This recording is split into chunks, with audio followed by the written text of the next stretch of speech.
السلام علیکم ورحمۃ اللہ وبرکاتہ۔ آج کی تعلیم قرآن و حدیث کی روشنی میں 23 شعبان المعظم نمبر 1 اسلامی تاریخ۔ حضرت عدی بن حاتم طائی رضی اللہ عنہ۔ حضرت عدی رضی اللہ عنہ عرب کے مشہور سخی حاتم طائی کے بیٹے تھے۔ ان کا قبیلہ یمن میں آباد تھا اور عیسائیوں کے رکوی فرقے میں شامل تھا۔ سن 9 ہجری میں رسول اللہ صلی اللہ علیہ وسلم نے 50 صحابہ رضی اللہ عنہم کو حضرت علی رضی اللہ عنہ کے ساتھ قبیلہ بنوتے روانہ کیا۔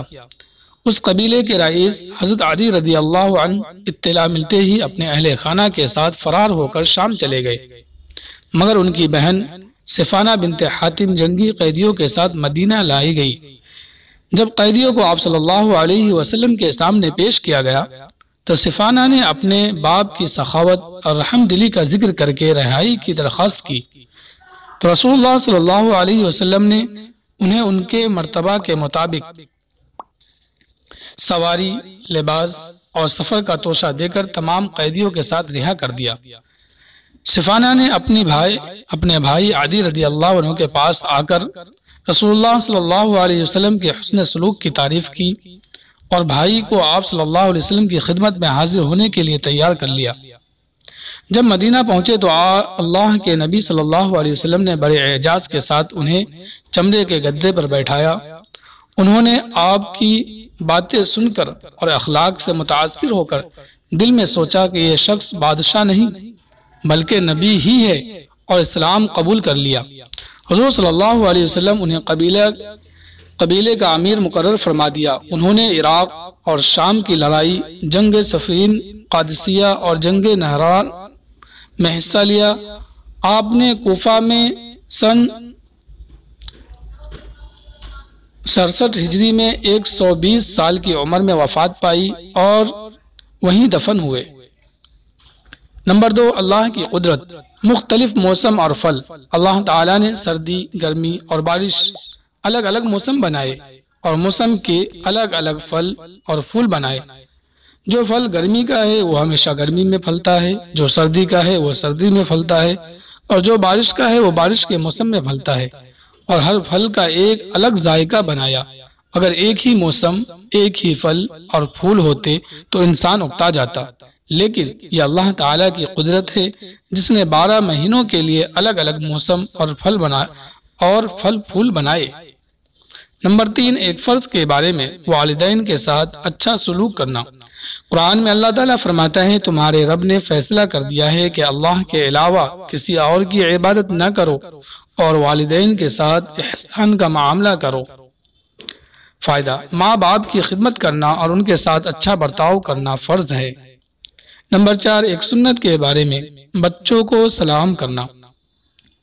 حضرت انس بن مالک رضی اللہ عنہ بچوں کے پاس سے گزرے تو بچوں کو سلام کیا اور فرمایا، آپ صلی اللہ علیہ وسلم بھی اس طرح کیا کرتے تھے۔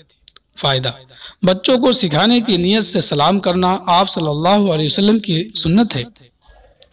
نمبر 5 ایک اہم عمل کی فضیلت، قرض داروں کو مہلت دینا۔ رسول اللہ صلی اللہ علیہ وسلم نے فرمایا، جس شخص کو یہ بات پسند ہو کہ اللہ تعالیٰ قیامت کے دن اسے پریشانیوں سے نجات دے تو وہ فقیر اور تنگ دست لوگوں کو قرض کی ادائیگی میں مہلت دے دے یا معاف کر دے۔ نمبر 6 ایک گناہ کے بارے میں کسی کی غیبت کرنا۔ رسول اللہ صلی اللہ علیہ وسلم سے پوچھا گیا، غیبت کیا ہے؟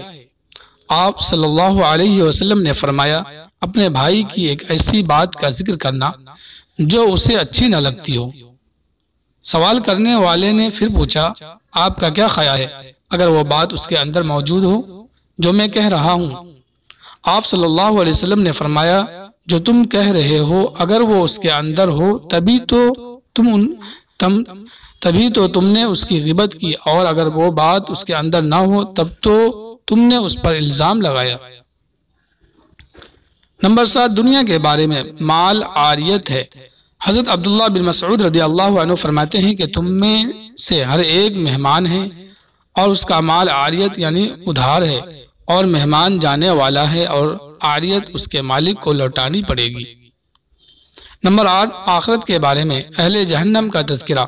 قرآن میں اللہ تعالیٰ فرماتا ہے، بائیں ہاتھ میں نامہ اعمال دیے جانے والے کیسی حالت میں ہیں وہ لوگ آگ اور کھولتے ہوئے گرم پانی میں ہوں گے اور سیاہ دھوئیں کے سایہ میں ہوں گے جو نہ ٹھنڈا ہوگا نہ آرام دہ ہوگا۔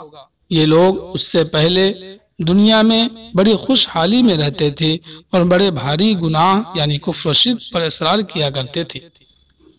نمبر 9، قرآن سے علاج، سورہ فاتحہ سے علاج۔ حضرت ابن عباس رضی اللہ عنہ کہتے ہیں کہ صحابہ رضی اللہ عنہ کی ایک جماعت کا گزر ایسی جگہ سے ہوا جہاں ایک شخص کو بچھو نے ڈس لیا تھا۔ وہاں کے لوگوں میں سے ایک شخص نے صحابہ رضی اللہ عنہ سے دم کرنے کی درخواست کی۔ چنانچہ ایک صحابی تشریف لے گئے اور سورہ فاتحہ پڑھ کر دم کر دیا تو وہ اچھا ہو گیا۔ نمبر 10، قرآن کی نصیحت۔ قرآن میں اللہ تعالیٰ فرماتا ہے جب قرآن پڑھا جائے تو اس کو پوری توجہ اور غور سے سنا کرو اور خاموش رہا کرو تاکہ تم پر رحم کیا جائے۔ اللہ ہمیں ان باتوں پہ عمل کرنے کی توفیق عطا فرمائے۔ آخر میں آپ سب سے درخواست ہے کہ اگر آپ نے ابھی تک صوت الاسلام چینل کو سبسکرائب نہیں کیا تو سبسکرائب کر لیں اور اب ویڈیو کو اپنے دوست احباب کے ساتھ زیادہ سے زیادہ شیئر کر دیا کریں۔ شکریہ۔ السلام علیکم ورحمۃ اللہ وبرکاتہ۔